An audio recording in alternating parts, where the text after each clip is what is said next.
તો આખરે સવાલ એ થાય છે કે લોકો આવી કંપનીઓ અને તેની લાલચમાં ફસાતા કેમ હોય છે? એવી તો કેવી લોભામણી જાહેરાત અને એવી લોકોને લાલચ આપવામાં આવે છે તેની પર નજર કરીએ।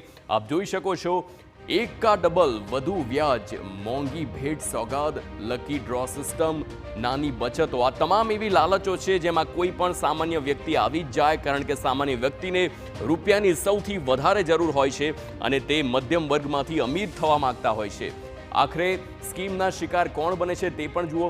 ગ્રામીણ વિસ્તારના લોકો વધારે તેના શિકાર બનતા હોય છે, કારણ કે ક્યાંક ને ક્યાંક આવી ફિનાન્શિયલ સર્વિસ અને તેની લોભામણી લાલચમાં ન આવવાની અવેરનેસ ત્યાં ઓછી જોવા મળતી હોય છે।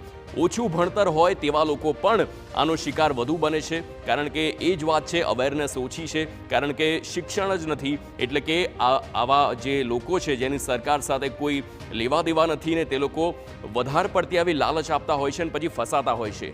મહિલાઓને પણ આ લોકો ટાર્ગેટ કરતા હોય છે અને સાથે જ શ્રમિક, લારી ગલ્લા ચલાવતા લોકો જેમને રોજે રોજ રૂપિયાની જરૂર પડતી હોય છે અને તે લોકો જો એકનો ડબલ કરે તો તેમના ઘરના ખર્ચા ખૂબ જ આસાનીથી નીકળી શકે છે તેવી તેમને એક આવી આશા હોય છે। અને અંતે લાલચ હોય છે, જે લાલચી લોકો હોય છે તે લોકો પણ આવી જ રીતે આ સ્કીમમાં ફસાતા હોય છે।